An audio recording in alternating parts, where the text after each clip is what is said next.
James, a wandering photographer with a penchant for capturing the eerie beauty of forgotten places, had prepared meticulously for his 2-month expedition. Beyond his camera gear, he carried enough cash to cover his expenses. When he chose a secluded guest house on the outskirts of a misty, desolate town, he paid the landlady, Mrs. Clara, for 6 days of meals up front, leaving the rest open-ended. "If things work out, I might stay longer," he told her, adjusting his camera strap. "We can settle the rest later." Mrs. Clara, a frail woman with sunken eyes, flashed a peculiar smile. "Truth be told, James, if I didn't need money for my kids' school fees, I'd let you stay for free. This old house feels dead without people. It's as quiet as—" She trailed off, her voice catching, as if unwilling to finish the thought. James chuckled, brushing off the unease. "Quiet as a graveyard, huh? Don't worry, I'll be out chasing shots all day. You'll barely notice me." "But it's livelier with someone around," Clara insisted, her eyes glinting oddly in the dim light.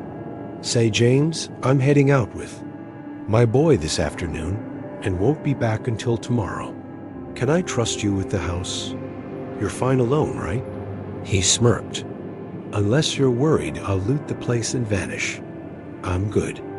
I don't scare easy." "Perfect," she said, her smile tightening. "I've left food for the day, just reheated. Forgive the simple meal." With that, she and her son left, their footsteps echoing faintly as they disappeared into the fog. James locked the front and back doors, double-checking the rusty bolts, before heading out with his camera. The town was a photographer's dream, crumbling stone walls, fog-draped forests, and a glassy lake that seemed to swallow sound itself. He'd traveled the country, but no place felt as hauntingly perfect as this. 2 months here was a rare commitment for a drifter like him. By 11, James had snapped 4 striking shots.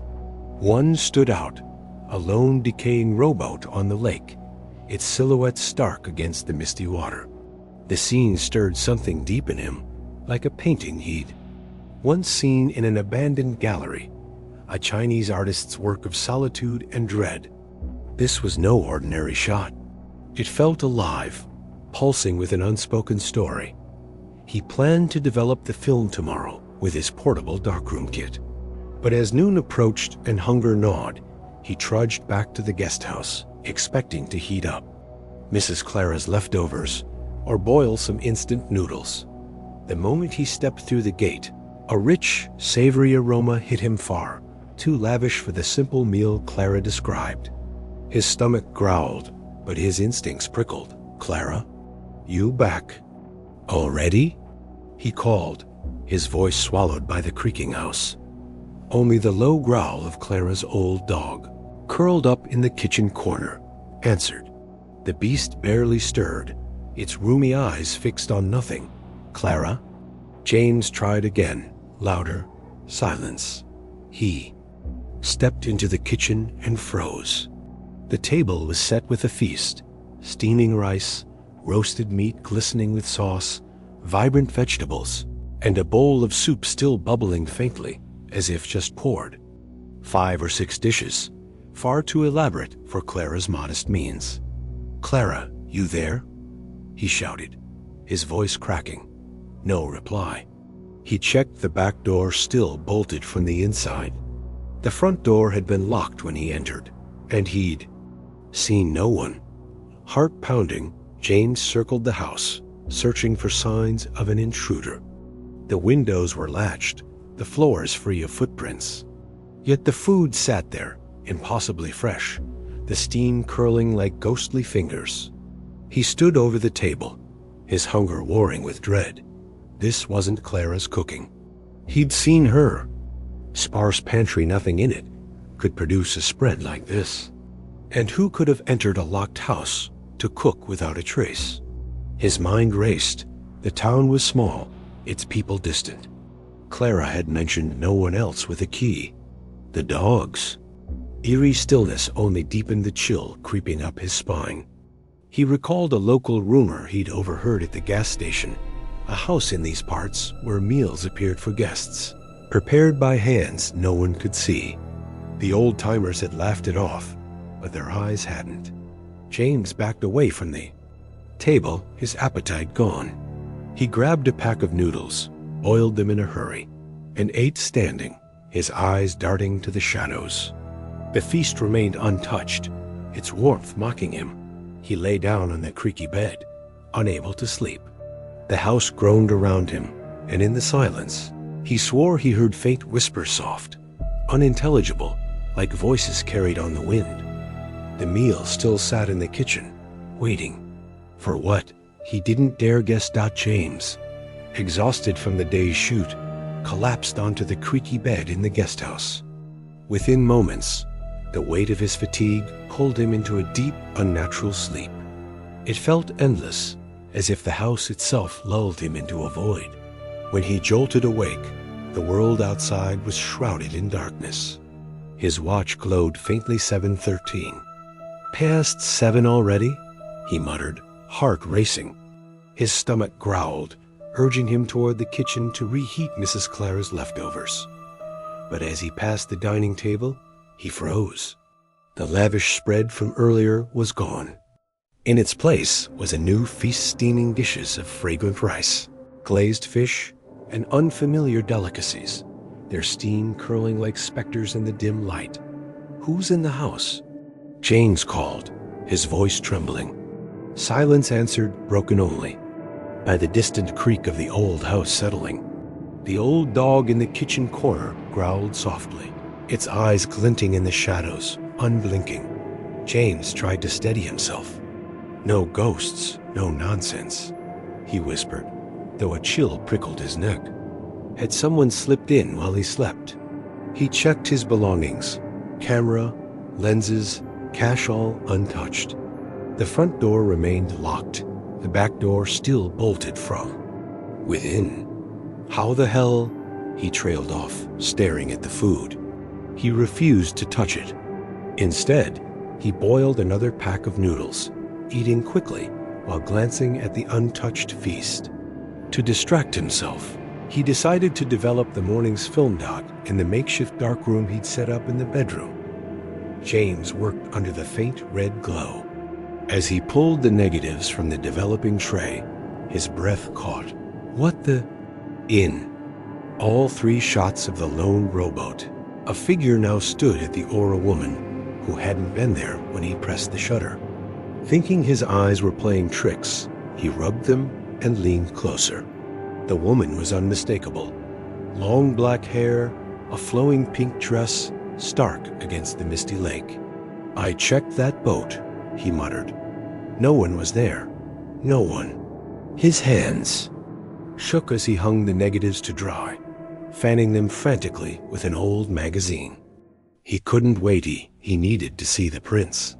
Minutes later, he slid the paper into the developer. As the image emerged, he staggered back, a scream escaping his lips. My God!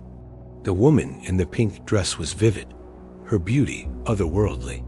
Pale skin, crimson lips, and eyes that seemed to pierce through the paper. She stood on the boat, smiling a smile too alive, too knowing. All 3 prints were identical, her presence dominating the frame. James flipped on the light, staring at the photos. The woman's smile grew sharper, almost mocking, as if she could see him. He sank onto the bed, whispering, "This is trouble." His mind churned. Had he missed her in the morning fog? Was he losing it? But he'd scouted the lake meticulously. No. One had been there. The house groaned around him, and the air felt heavy, pressing against his chest. By midnight, James was still glued to the photos, unable to look away. Each glance at the dining table made his skin crawl. The food sat untouched, its steam impossibly persistent. He fought the urge to bolt from the house, as if something unseen was watching, waiting. Suddenly, he tripped over the old dog, which yelped sharply, snapping him out of his trance. His vision blurred, and a wave of exhaustion hit him. His eyes fluttered shut, and he collapsed back onto the bed, sinking into a dreamless void. Asterisk, James! Wake up, James! A voice dragged him back. He blinked, disoriented, as Mrs. Clara loomed over him, shaking his shoulder. Her face was tight with concern. "What's going on?" James mumbled, sitting up. "I should ask you," Clara said, frowning. "It's nearly noon. Why are you still in bed? And why is the front door locked from the outside?"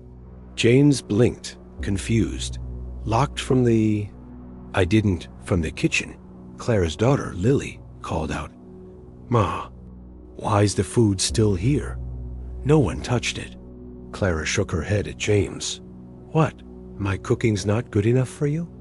I made squid stir-fry and left it for you yesterday, and you didn't eat a bite."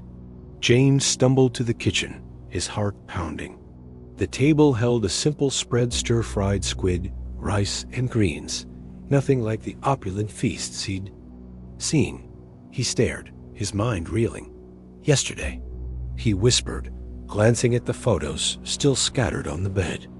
The woman in the pink dress stared back, her smile now a chilling smirk.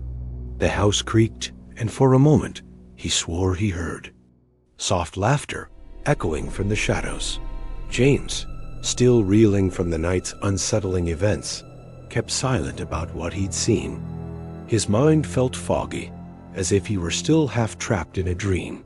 He stumbled upstairs, heart pounding, and pulled out the 3 photos to inspect them again. His jaw dropped. Each one was empty.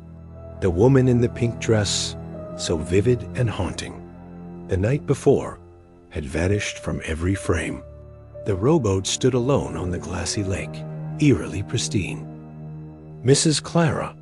he shouted, voice cracking with panic. Clara hurried over, her apron damp from washing dishes. James thrust the photos at her.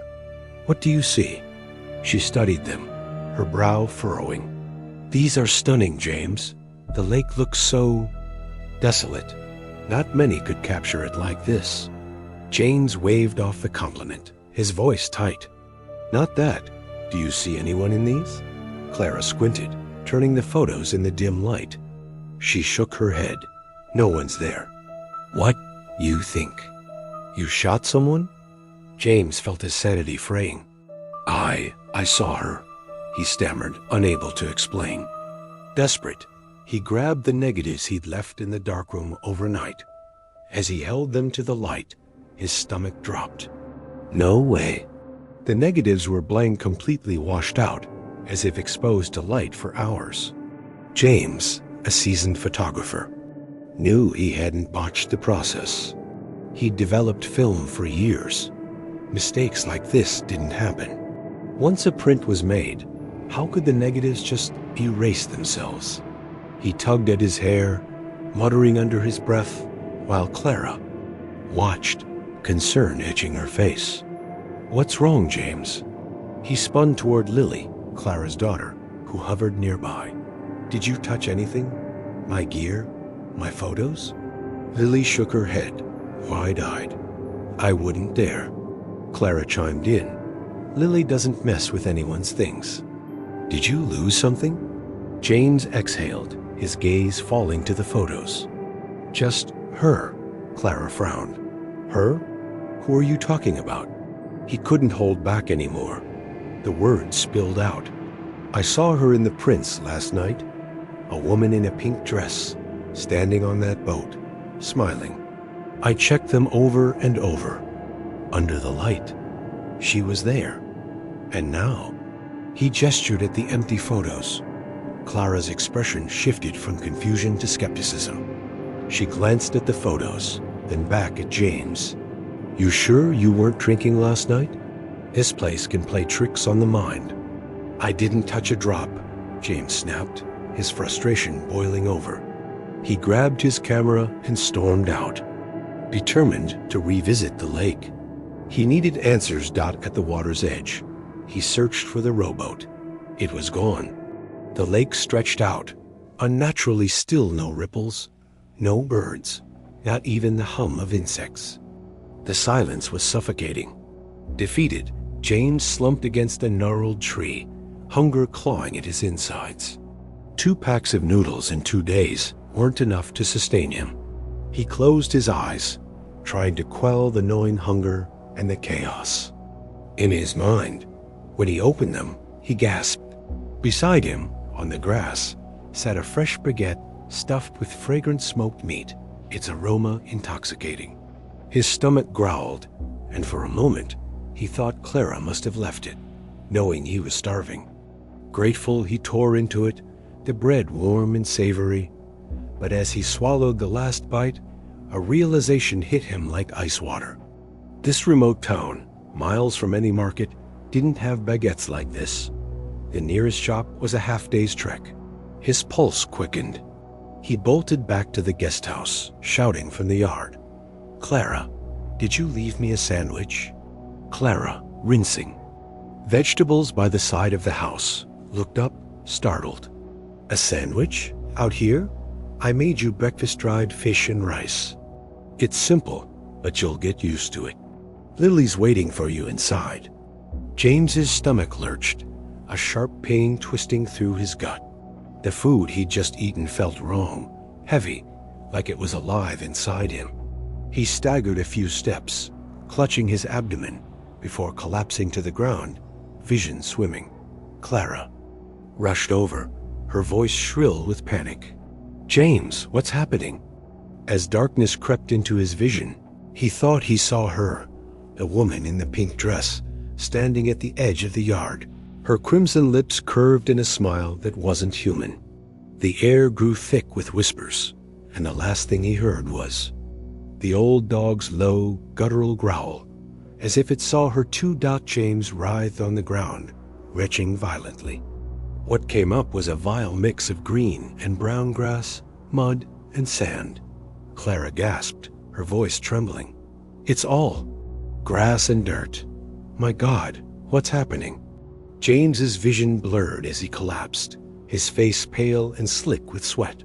Clara stood frozen, muttering to herself, "It can't be." Her words trailed off, unheard by anyone but the wind. Lily, watching from the doorway, screamed and bolted inside. As she always did when fear struck, she turned toward the small, dilapidated shed at the back of the garden, whispering prayers she didn't fully understand. "Keep the house safe, keep the door safe," she mumbled, echoing her mother's old chant.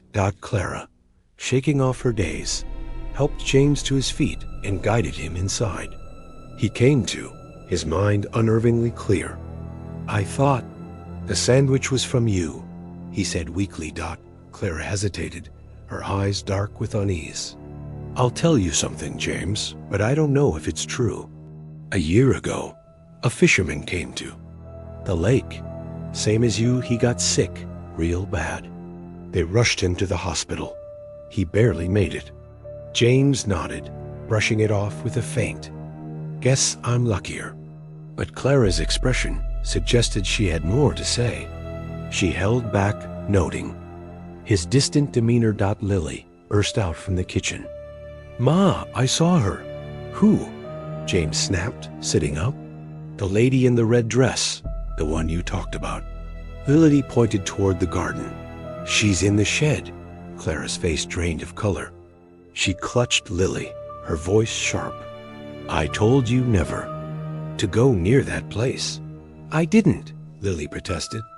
"I saw her through the window. She walked into the shed and waved at me."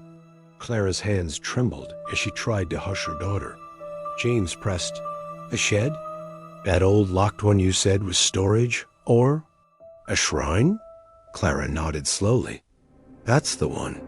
When James first arrived, he'd wanted to rent the shed for privacy, but Clara had refused, saying it was too old, too unsafe, hidden behind gnarled trees. He'd forgotten about it until now. A fire sparked in his chest. He needed to see it. As if sensing his intent, Clara grabbed his arm. "No one goes near that shed, James. Not you, not Lily. Stay away." Lily, oblivious, piped up. But I saw her, Ma. Red dress, long hair, just like James said. Clara clamped a hand over Lily's mouth and dragged her inside. James, ignoring her, warning, strode toward the garden. He stood before the shed, its weathered door sealed tight, the air around it unnaturally still. After a moment's hesitation, he knocked 3 times and waited 10 minutes passed in silence. Disappointed, he turned to leave, then a force yanked him backward. The door swung open with a groan, and he stumbled inside, the darkness swallowing him whole. Something pressed against his chest, pinning him down. A sweet, cloying scent filled his lungs, and his mind fogged, teetering between wakefulness and a dreamlike haze. Asterisk, when he came to, James was lying on a plush chair, draped in pristine white linen.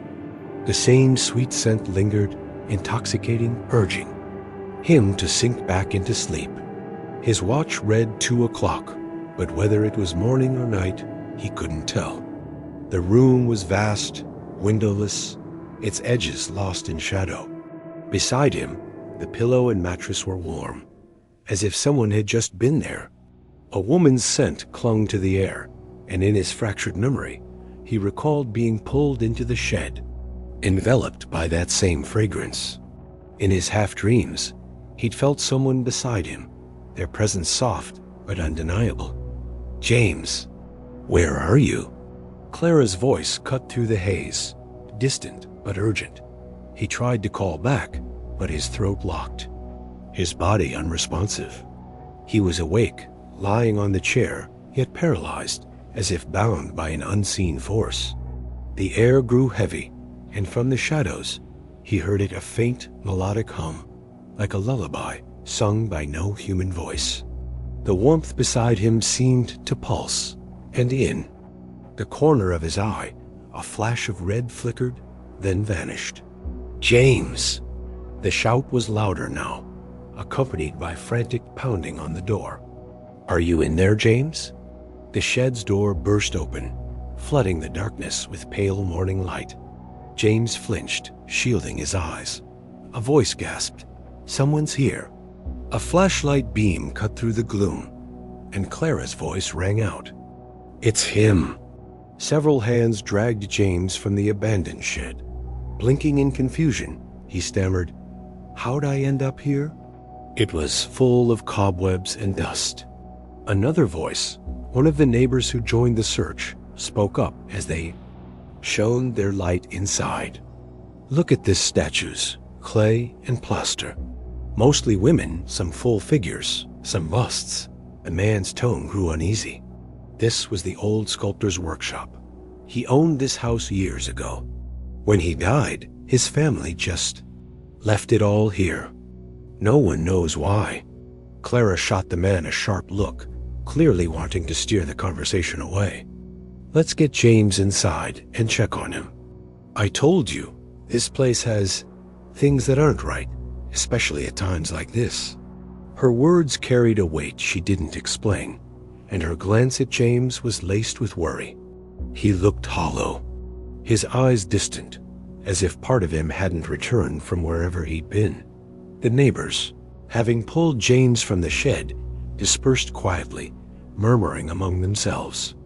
Clara fixed James with a steady gaze. "It's been nearly a full night. Lily and I searched everywhere, and when we couldn't find you, we raised the alarm. How did you end up in there?" James, his voice sluggish and dreamlike, muttered, "It wasn't a shed. It was a room, pristine, with a beautiful woman. Like an angel. How could that be a storage shack?" To prove his point, he lifted his sleeve to Clara's nose. "Her scent, it's still here. Can't you smell it? A strange, sweet fragrance, wafted from the fabric." The moment Clara inhaled, her head spun, her vision blurring.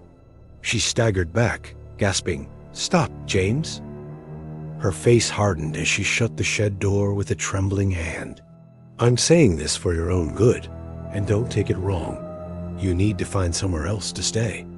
Honestly, Lily and I might have to leave too. I'm scared for you." For us. Her voice was earnest, but James barely registered her words, his mind adrift. I was out shooting photos until dusk, he mumbled, changing the subject. Didn't even eat.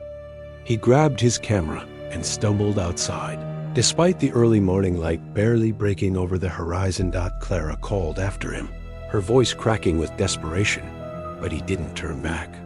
She stood frozen, watching his silhouette fade into the mist, a sinking feeling in her chest that something far worse was yet to come. No matter how Clara pleaded, James refused to leave. Resigned, she handed him the house keys. Watch the place for me then. I'm sorry, I can't stay to cook for you. But listen, don't chase after that woman in the pink dress you keep talking about. I think she's tied to the sculptor who lived here before. Her voice dropped to a whisper, as if the walls might hear. He's long dead. Since the night in the shed, James had changed. He grew withdrawn, speaking little, consumed by his work. He'd leave at dawn, camera in hand, and return after dark, his eyes hollow but driven. He never mentioned the woman in pink again, but Lily whispered to her mother that she'd seen him kneeling by the shed's door, waiting for hours before. Slinking back inside, his face grim. Yet oddly, James seemed calmer. Among his new photos were over 30 shots of the shed, all taken from the same angle. Night after night, he sat by his bedroom window, camera trained on the shed's sealed door, as if waiting for her to appear. On this night, as he snapped his 8th shot, he gasped softly. There she is. The woman in pink stood at the shed's door, her silhouette vivid against the moonlit wood. James fired off several shots, heart racing. As he lowered the camera, a voice rasped behind him. Snapping photos in secret? That's no way for an artist to work. James spun around. A middle-aged man, gaunt and unfamiliar, sat casually in a chair beside him. Before James could speak, the man plucked the camera from his hands. Thanks for taking so many photos for me. He tilted the screen toward James. To his horror, the 6 shots of the woman in pink now showed this man, his face grim, his eyes piercing, standing in her place. Don't be shocked, the man said, his voice low and cold. Everything you've seen here is an illusion. I'm the only thing that's real. He clamped a hand on James's shoulder, and a bone-chilling cold surged through him, forcing a cry from his lips. The man stood, his final words sharp. You'll start to understand what you don't yet know. When James blinked, the man was gone, swallowed by the night. Something shifted in him. He packed his camera, stood, and walked straight to the lake. His steps mechanical. It was past midnight, but James didn't care. Without hesitation, he waded into the icy water and vanished beneath the surface. To anyone watching, the lake, known for its depth and whispered secrets, would have seemed a death trap. Yet, within 5 minutes, James emerged, dragging a heavy, waterlogged sack. He hauled it to shore, his breath ragged, and tore it open.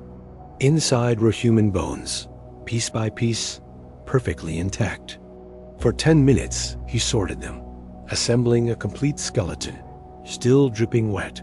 James wiped each bone with a clean cloth, handling them with reverence.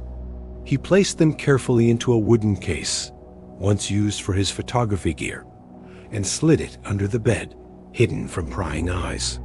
Only then did he change his clothes and collapse onto the mattress, a strange peace settling over him, as if he'd fulfilled some unspoken duty. At around 2 a.m., as James drifted toward sleep, a shadow stirred beneath the bed. A figure climbed onto the mattress, moving with eerie grace. A soft, youthful voice whispered, "It's me." James froze silent. The voice continued, gentle but haunting. "Thank you for freeing me. Without you, I'd still be trapped at the bottom of that lake. Let me thank you properly." In the darkness, James's hand shot out, grabbing her wrist with uncanny precision. His voice was steady, edged with defiance. "If you're thanking anyone, thank that sculptor." The air grew still, and the woman in pink materialized fully, her crimson lips curling into a smile that held no warmth. "Why? The sculptor?" James's voice faltered, heavy with unease. "It was him," the woman in pink whispered, her voice trembling. "He came to you, didn't he? He guided you to dive into that lake, to find me somehow knowing I was trapped down there." Her tone turned anguished. "But now he's taken my place." "Oh, the poor soul." James's eyes widened. "Taken your place? Why not bring you both up to end this?" She sobbed, her voice breaking. "His sin. Because of me, he's cursed to suffer. That fate. But at least he's not trapped at the bottom of the lake like I was." James opened his mouth to press further, but she cut him off. "It's too complicated. You're better off not knowing." His stubborn honesty pushed him forward. "If I could bring you up, why not him?" Her voice turned sharp, desperate. "No. Why not? I dove down and pulled you up, didn't I?" Her next words chilled him to the bone. "If you try, you'll take his place forever trapped down there. I can't let that happen to either of you. Especially not you. I need you now." James, still tethered to the living world, couldn't grasp the rules of her realm. "You're here now. Why leave?" "I'll find a way to free him," she said, her voice softening but resolute. "But it won't be you. It has to be him, that broken soul."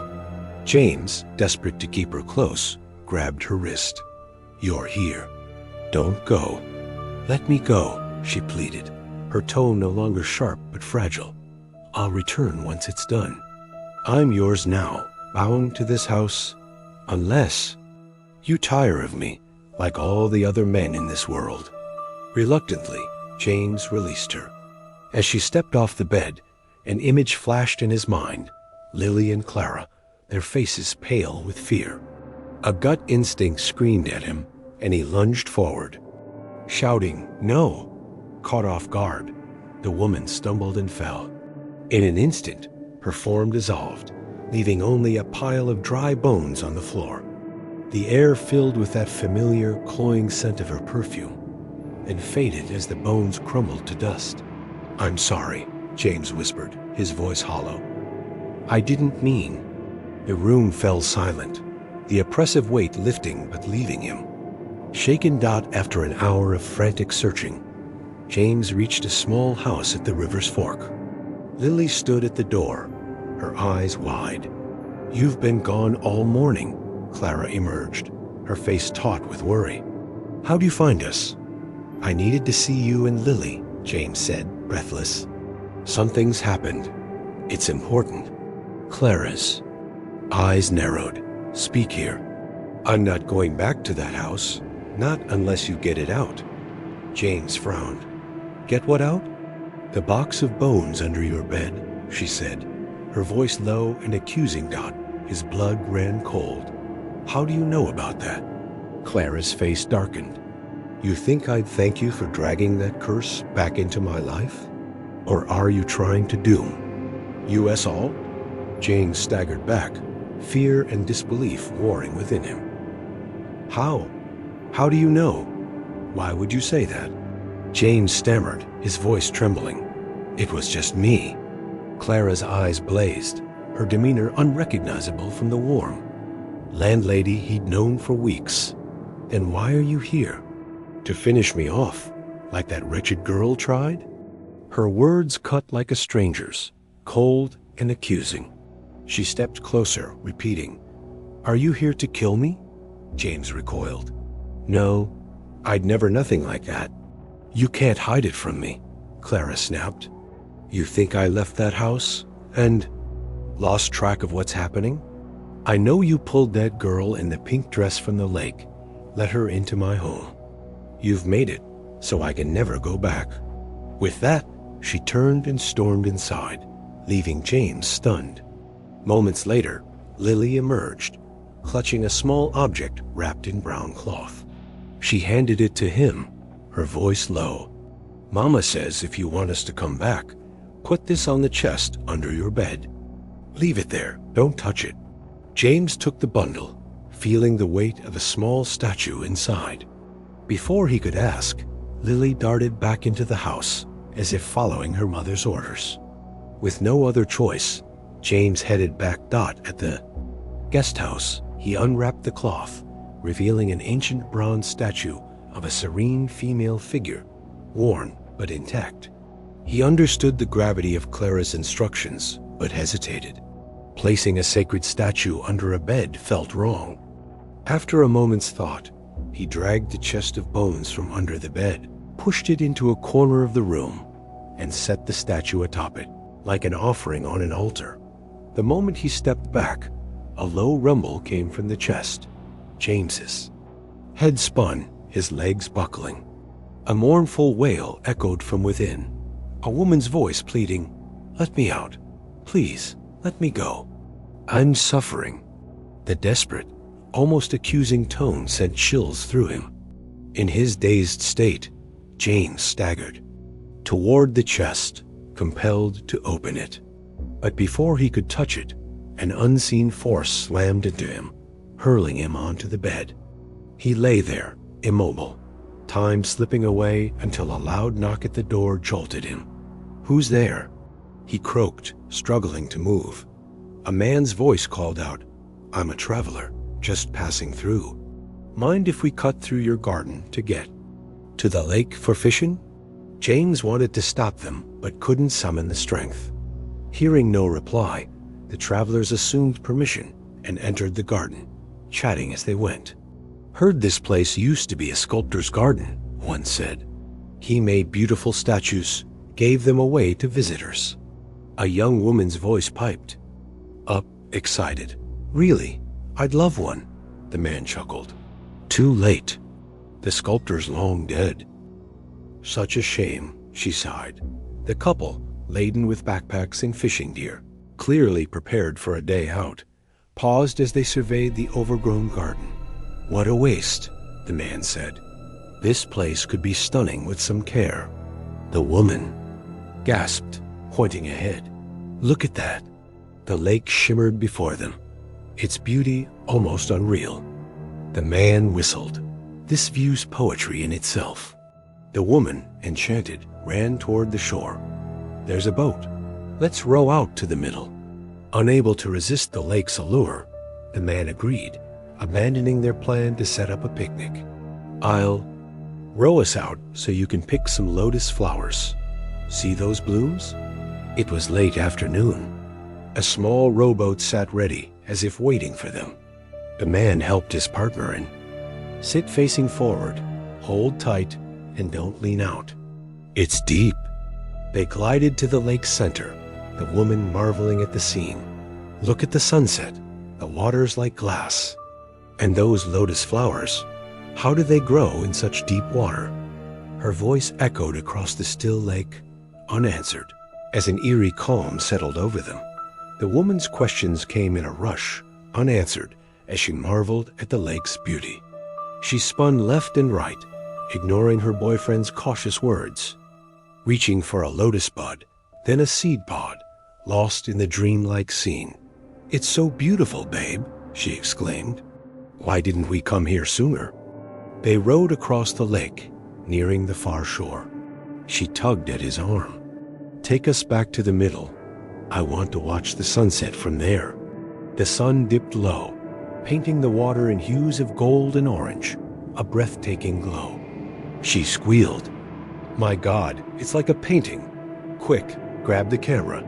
He grimaced, left it in the backpack. "Got too caught up," she pouted. "Go back for it. We can still catch the sunset. Hurry." To please her, he rowed hard toward shore. But as the boat glided, it suddenly lurched, snagging on something beneath the water. The vessel shuddered violently. "What's wrong?" she cried. Before he could answer, a force yanked the boat, flinging them both into the icy depths. Her scream, "Save me," echoed once, then silenced as the lake swallowed them. James hadn't left his bed. though he felt stronger, clearer-headed. Glancing out the window at the rising sun, he realized hours had passed. The wails from the chest under the bed had stopped, and the bronze statue atop it stood undisturbed. He tried to piece together the night's events, puzzled by Clara's behavior. Why had she given him the statue, as if she knew its power? He'd heard tales of spirits, fearing sacred icons, Buddhas, crosses, swastikas. Did Clara know about the spirits haunting her house? If so, why had she acted so indifferent? At first, only to flee with Lily? His head throbbed with unanswered questions. Exhausted, he drifted back into a haze, only to be jolted awake by voices outside. Two strangers stood at the door, one cradling a young woman's limp, soaked body. The other spoke urgently. "Sorry for barging in. We called out earlier, but you didn't answer. Thought you were sleeping. Our sister's in trouble. Can we use your place to help her?" James forced himself up, head still heavy. "Come in. I've been unwell." The man laid the woman on a bamboo mat by the porch. "We didn't want to put her on the ground, fear it'd make things worse. Please, let us try to save her here." "What happened?" James asked, his voice steadier. "She's our sister," the man explained. "She and her boyfriend went to the lake yesterday afternoon and didn't come back. She mentioned coming here, so when we couldn't find her, we came looking. That was 10 this morning. We called, but you were out cold, so we went to the lake. Saw a boat adrift in the middle and feared the worst drowning. We dove in, searching for hours. Finally found her, but her boyfriend." The other man, grim-faced, added, "We thought she was gone.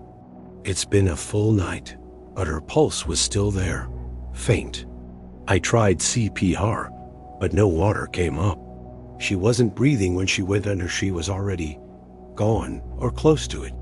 They worked tirelessly, and slowly the woman showed signs of life, her chest rising faintly. The first man, calmer now, turned to James. "I'm a doctor. If you hadn't let us use your place, I'm not sure we'd have saved her." The woman beside him nodded, her eyes still wide with fear. "Thanks to you, my sister's alive," the woman said, her voice thick with gratitude. "We hesitated to bring her inside. Most wouldn't let a stranger's body into their home, thinking she was already gone. Thank you, truly." The young woman, Nuyet, stirred, her eyes fluttering open. She burst into sobs, screaming, "Give him back to me." Her sister knelt beside her, gripping her shoulders. "Nuyet, it's me, your sister." Nuyet clutched her hand. Frantic, "Where's Tonsis?" "He was with me in that deep lake. There was a huge tree root down there." The man, a doctor by profession, nodded grimly. "That explains it. I saw a massive root when we were searching." He turned to his wife. "I need to dive again. Maybe I can find him." Her face tightened with worry. "I don't know. It's risky." James cut in, his voice sharp. "Don't. You were lucky to save her, but going back." He trailed off, hesitant to reveal what he knew. The lake's secrets weighed on him, but he couldn't let another soul be lost. After a moment, he said, "Get someone from the village who's an expert diver. They'll have a better chance." The wife nodded. "Good idea. I'll find someone." She returned half an hour later with a burly young man. He spoke confidently. "I've been diving for fish in this lake for years. For $5,000, I'll go down." The doctor agreed. "Fine. Search near the tree root. If you find a body, come up immediately." The diver smirked. "A body? That's a different job." The wife jumped in, desperate. "I'll pay you $200,000. Please, my sister's boyfriend was with her. She survived. Maybe he can too." The search was swift and methodical. Within 10 minutes, the diver surfaced, holding something up. "No body, just bones. Brought up an arm bone to show you." He laid it on the shore.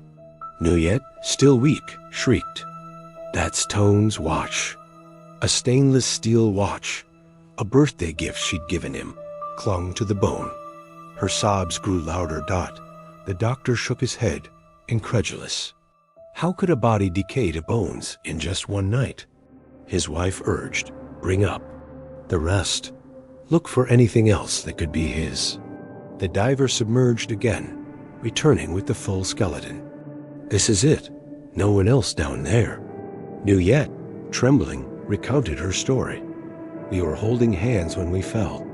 Something yanked Tone away, hard. My head hit something solid, and I blacked out. But even in my daze, I felt him being pulled deeper, somewhere dark. When I woke up, it was like I just slept a long time.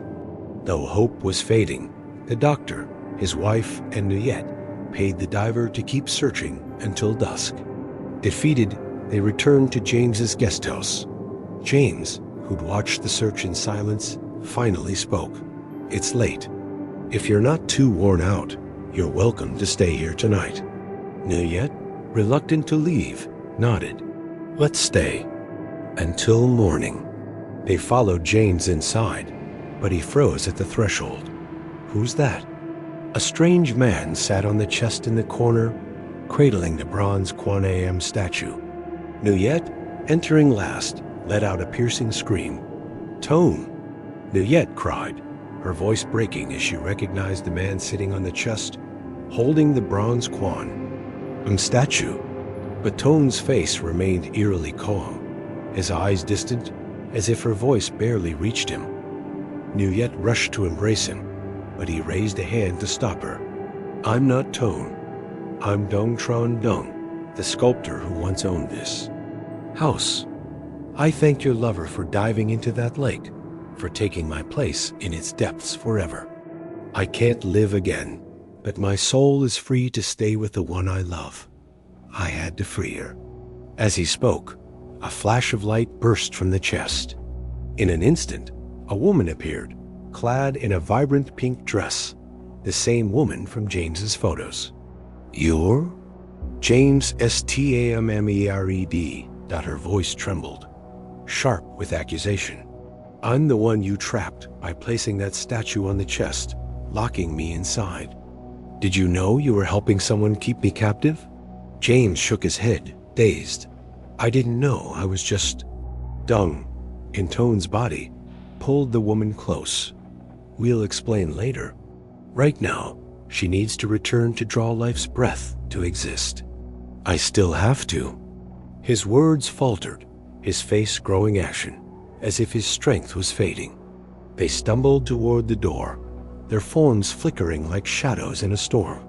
James, who'd seen her bones transform into flesh just that morning, spoke up.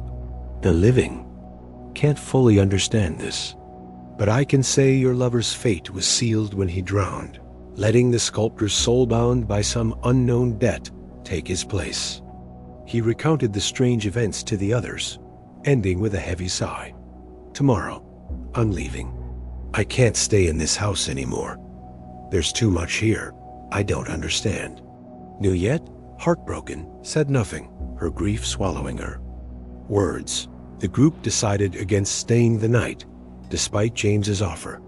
He spent the evening packing his gear, planning to leave at dawn without waiting for Clara or reclaiming his prepaid rent.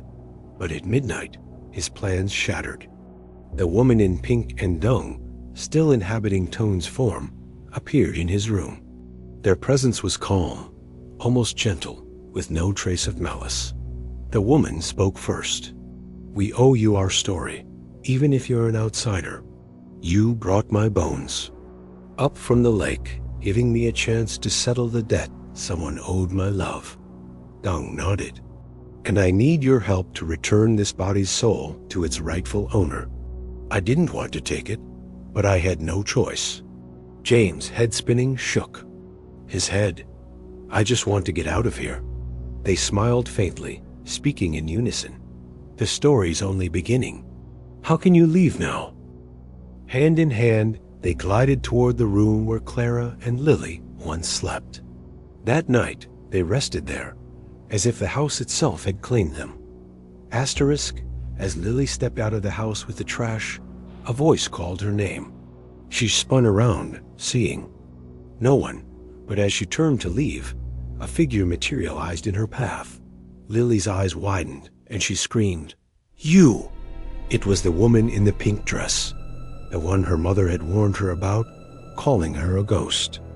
Lily stumbled back, heart pounding. The woman smiled, her expression unnervingly warm.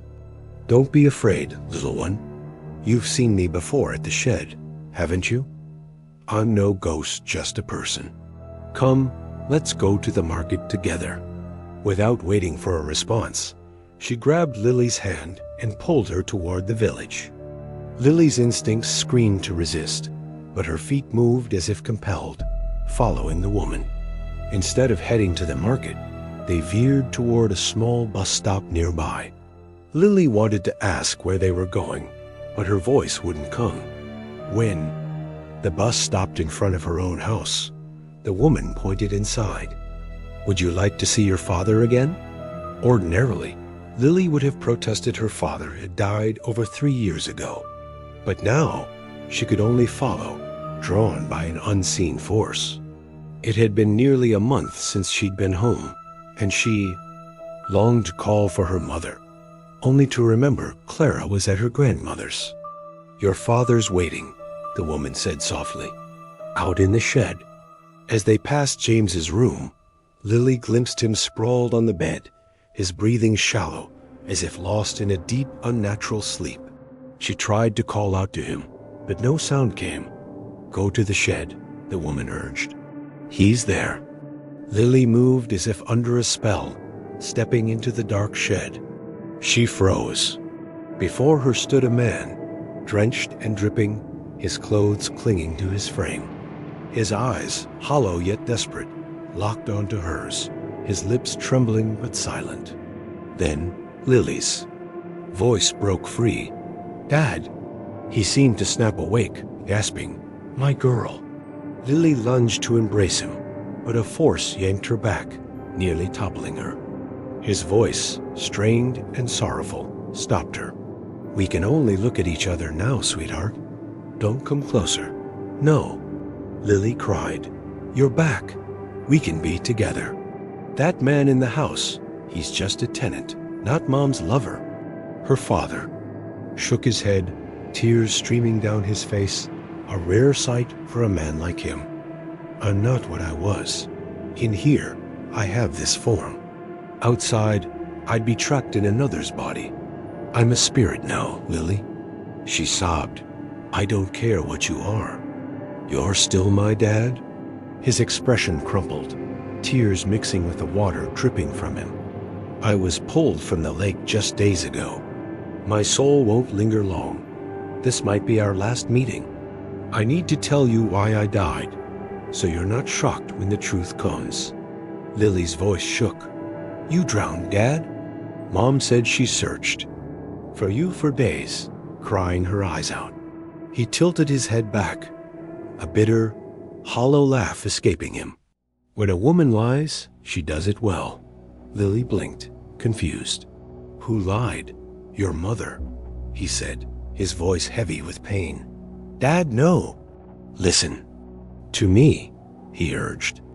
"I couldn't come back to you because your mother drowned me, and the woman in pink pinning us to the lake's bottom with those bronze Kwan Am statues I crafted when I was alive. You remember them, don't you?" Lily nodded, tears streaming. "Yes, Mom said one fell into the lake by accident. The other she kept until she gave it to James to bring back here. It's probably still in the house." "It wasn't an accident," Lily's father said, his voice heavy with sorrow. "Your mother tied those Kwan Am statues to my body and the woman in pinks, out of pure spite. She wanted us trapped, cursed to never find peace." Lily screamed, unable to believe it. "No. Mom said you left her for another woman and drowned." He gestured around the shed. "Look at these statues, Clay. Plaster. Don't they all resemble your mother?" Lily, who'd never entered the shed due to her mother's strict prohibition, gasped. Every statue, every bust bore Clara's likeness. "They're all Mom." His voice softened, thick with regret. "My whole life as an artist, I had only one muse, your mother. She was everything to me. But when you were a year old, things changed. She refused to model anymore, claiming too many statues would trap her soul after death. I tried to reason with her, but she demanded I quit sculpting and take up a business job for money. I couldn't. This craft is my life, I'd die for it. That's when she turned cold, never stepping foot in my workshop again." Lily interrupted, confused. "But why did she say you had a mistress?" "Jealousy," he said bitterly. "It consumed her, invented stories that never existed. That same jealousy led to my death and hers." He pointed to the woman in pink, standing silently behind him. "She was my new model," he continued. "When your mother stopped, I hired her to finish commissioned pieces. There was nothing between us, but your mother's blind rage saw betrayal. She tormented the poor girl, a model just trying to earn a living, with cruel, baseless accusations. And then the worst happened." He paused, his voice breaking. "One day, while she was posing nude in this shed, your mother stormed in. She threw a bucket of boiling water on her. As the girl writhed in agony, your mother dragged her to the lake, tied her to a statue, and drowned her. I tried to stop her, but I was on crutches from a car accident. By the time I reached the lake, your mother had already pushed her under. I jumped in after her, forgetting I couldn't swim. You know what happened next?" Lily's voice trembled. "Why didn't Mom save you?" "That's a question only she can answer," he said, his tone heavy with resignation. "And the statues?" Lily asked. "Why tie them to you?" He sighed. "I didn't believe it when I was alive, but now I know. A sacred statue or symbol, like a Quan Am or a cross, can bind a soul to its body, preventing it from rising. Your mother feared we'd haunt her, expose her crime." His form began to quiver, his body fading like mist. The woman in pink stepped forward, gently pulling Lily back. "Come outside, child. Your father's soul is all that remains now, tethered to another's body. Don't be alarmed." Lily followed her into the house, where the man now resembled Tone, the young man who drowned days ago. Only his voice revealed her father. "Stay here, Lily. Your mother will return." Lily stared, bewildered, at him and the woman in pink. "Who are you to each other?" The woman's voice was calm but firm. "Your father and I are nothing to each other, bound only by your mother's actions. She's the one who understands why." Lily turned to her father, hesitant. "I can't call you Dad in that body." "I know," he said softly. "I'm only borrowing this form briefly. I'll return it soon." Her gaze flicked to James, still unconscious on the bed. "Is something wrong with him?" "He's our savior," her father said. "He brought her bones up from the lake. Don't worry, he'll be fine." Lily's eyes widened. "Will Mom pay for what she did?" "I'm not speaking of revenge," he replied, "but your mother must face her truth." Realization dawned on Lily. "I'll tell her everything. I'll beg her to apologize to you, to the woman in pink, and the young man whose body I'm using," Lily's father added, his voice heavy with sorrow. The woman in pink sighed. "If that happens, no more harm will come. Your father and I only want peace to await our release. But your mother..." Lily spun around and bolted out, shouting, "I'm going to find Mom." The two figures called after her. "Find her and she'll come." Asterisk. But Lily was already gone, lost in the village's winding paths. Her father's voice echoed in the shed. "This is the curse's doing." The diver, exhausted from his search, finally reached a small house at the river's fork. Spotting Clara, he froze. "Clara!" She stiffened, her face a mix of shock and unease. How? How did you find me? Fearing prying eyes, she pulled him inside. Come in, then talk. Once in the house, she demanded, what's this about? I told you I'd never go back. Didn't we agree to leave the past buried? The diver lowered his voice. The Kwan Am statue at the bottom of the lake, it's gone. Clara's eyes widened, her voice sharp. How do you know? I dove down there, he said, recounting his search. For the drowned couple. While looking, I found where you told me to place that statue years ago, to do what you needed. But it's not there anymore. If it's so precious, why leave it in the lake instead of keeping it safe? Clara cut him off, her voice trembling. I paid you well, and you swore you'd never touch it or speak of it. The diver, piecing things together, raised his hand. I swear again, if I took that statue. Let me, don't swear. Clara snapped, her tone softening slightly. Fine, I believe you. But tell me, why did someone else die in that lake? Seems like an accident, he said, but it's strange. Guy fell in just a day ago, yet his body was already bones, no flesh left. Clara's face darkened. Another skeleton. The diver leaned closer, whispering, there's more. I saw your daughter, Lily, at the guest house. She was with a woman in a pink dress and the man whose bones I pulled from the lake. That's why. I came to find you. Something's wrong, Clara. Her face paled, fear overtaking her. She knew the diver was honest, and his words confirmed her deepest dread. The past she'd buried was resurfacing. Can you help me get Lily back? She pulled a thick wad of cash from her pocket. Take this, whatever it costs, just bring her to me. Go now. The diver hesitated, then pushed the money back. I'll help, no payment needed. He paused, cautious. Why don't you go yourself? Why send me? Clara's eyes darted away. Just go. If you won't take the money, at least use it for travel. She shoved the cash into his hands and hurried back inside, locking herself in her room. To anyone watching, the sight would have been shocking. Clara, trembling with fear, knelt before a small altar with a Kwan Am statue, whispering fervent prayers, her voice shaking as if pleading for protection from something she could no longer escape. After hesitating outside, the diver mustered his courage and stepped into the house, calling out, Anyone here? Silence answered. He tried again, louder. Is anyone home? Still nothing. As he turned to leave, a faint noise came from the bedroom. He rushed in and found James, bound tightly at the wrists and ankles, his mouth gagged with a strip of cloth. Is that you? The diver asked, quickly untying him.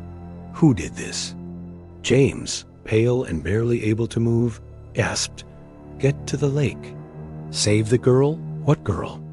Lily, Clara's daughter. Exhausted, James collapsed. The diver sprinted to the lake, shouting, Kid, where are you? At the water's edge, he spotted Lily on a small boat, swaying as if drunk, her eyes vacant and fixed on the water, teetering, on the edge of falling in. A skilled swimmer, the diver didn't hesitate.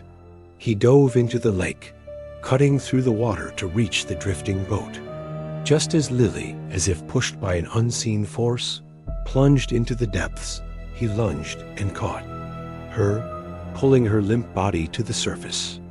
She was barely conscious, unaware of her surroundings.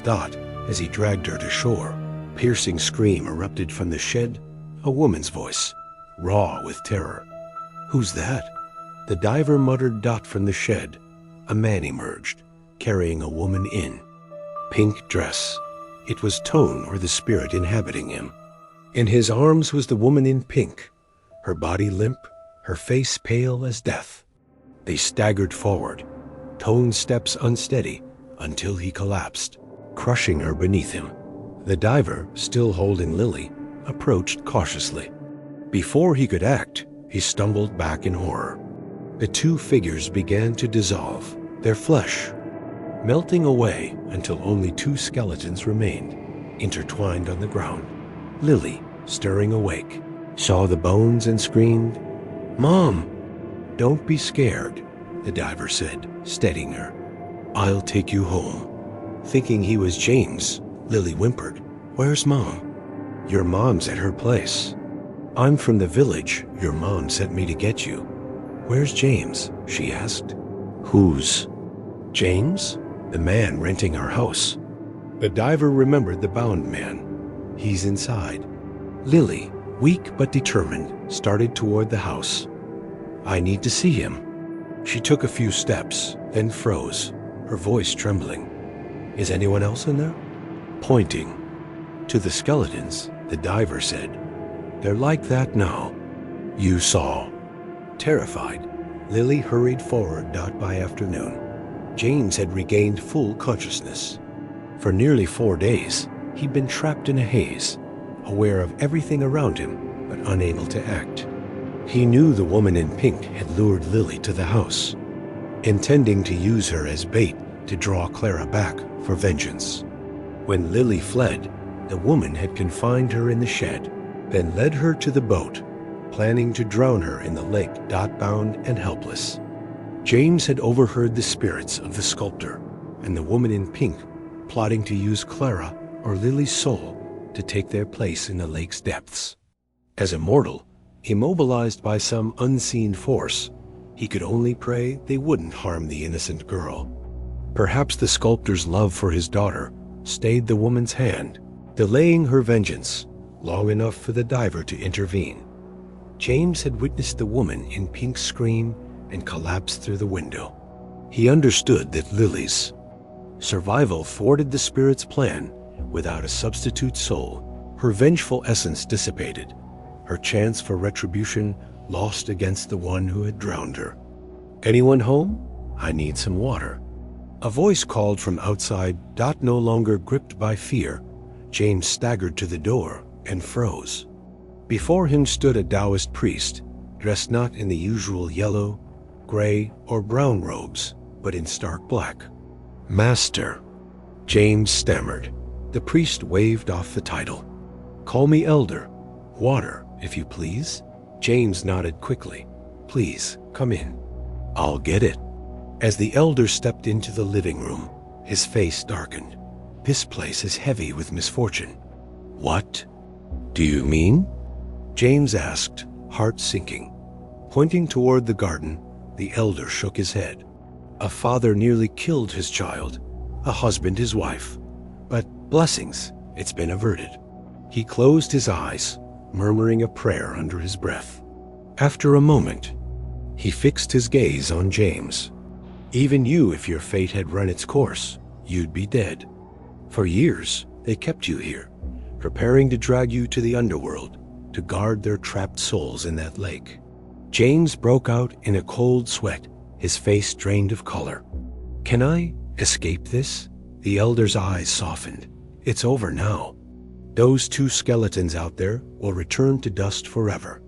Suddenly, he stiffened, his voice urgent. "But it's not done. We must save the unjustly dead, or he'll never live again." James blinked. "Who?" "The young man drowned over a week ago." The elder counted on his fingers, then gasped. "We're almost too late. He has less than half an hour. Someone must dive into the lake now." Before James could respond, the elder sprinted to the lake, James trailing behind. To his astonishment, the old man plunged into the water and vanished. 5 minutes later, he emerged, cradling the body of the young man Tone, whose form the sculptor's spirit had possessed. Laying the body on the shore, the elder pressed a finger to the man's forehead, then stepped back. "Find his family," he instructed James. "If they don't come soon, he'll remain below forever." Pointing to the two skeletons in the distance, he added, "They're pitiable, but they died in an act of vengeance, fueled by hatred. They must accept their fate. This young man, though, died unjustly." He deserves his life back.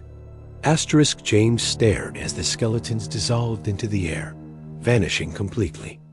At that moment, Tone stirred, gasping, "New? Where's she?" James knelt beside him. "She's safe, back with her family days ago. This elder saved you." He turned to introduce the priest, but the old man was gone. "Where?" Tone, disoriented, bombarded James with questions, but James shook his head. "I'm just a stranger here, like you. Go home, your family thinks you're dead." After seeing Tone off, James returned to the house, resolved to find Clara. This time, he was determined to leave for good, as soon as possible. Before James could leave, Clara burst through the door with Lily, clutching him from the threshold. "James, you waited for me." Lily's face was streaked with tears, and James frowned. "What's wrong with her?" Clara, her expression heavy with grief, collapsed onto a chair and broke into sobs. James, bewildered, watched as Lily threw herself into his arms, crying, "Save my mom, Uncle James." "Save her from what?" he asked. Clara, kneeling before a small altar, choked out, "It's all my fault, my love. I just want to follow you now. Wait for me." In a sudden frenzy, she slammed her head against the altar. James lunged, using his body to shield her from further harm. "Clara, what are you doing? Let me die," she screamed. "I don't deserve to live." Lily clung to her mother, sobbing, "Don't leave me, Mom. Don't die." She grabbed James's hand, pleading, "Uncle, don't let her die. She wants to follow Dad, but he's gone with that woman." James turned to Lily. "Was your mom married to the sculptor?" Lily nodded frantically. "Yes, he was the sculptor, the owner of this house, Mom's husband." James softened his tone. "I understand. Tell your mom it's over now. She doesn't need to fear anymore." He recounted everything he'd witnessed, the spirits, the lake, the Taoists' intervention, ending with, "The elder said the vengeful souls have dissipated. Clara, you can live in peace now." Clara's sobs continued. "But I don't deserve it. Listen, James, you're an outsider, just a tenant, but you're the only one I can trust with Lily's future. Her grandmother's too old. I beg you adopt her, sell this house, use the money to raise her. I have to atone for my sins." Before James could ask, she poured out her confession. "Before I die, you're the only one who'll hear this. I'm the one who killed my husband and that girl, Hong. I drowned her, thinking she stole him from me, and tied Kwan Am statues to their bodies. He jumped in to save her, not knowing how to swim, and drowned too." Her words confirmed the sculptor's tale. James nodded solemnly. "What you did was a crime, and every crime demands punishment. But the heaviest sentence is the one you've already faced, your conscience's torment, the guilt eating at you. That's worse than any court. The past is buried now, and Lily's growing up. You have a duty to raise her, to make her a good person. That's the best way to atone. Dying now might seem like penance, but it's a greater sin abandoning your daughter to face this world alone. You must live. I won't tell a soul about this, I swear." His words seemed to pierce Clara's despair. She tightened her embrace around Lily, her tears flowing with a new warmth. Lily whispered, "Don't leave me, Mom." Clara's voice softened. "My baby." The tears of a woman once possessed by jealousy, now a mother like any other, began to shift born. Of remorse and a flicker of redemption. James wanted to say, jealousy is a demon far worse than any vengeful ghost. Remember that, but he held back. It wasn't needed. Silently, he packed his gear, ready to leave for good.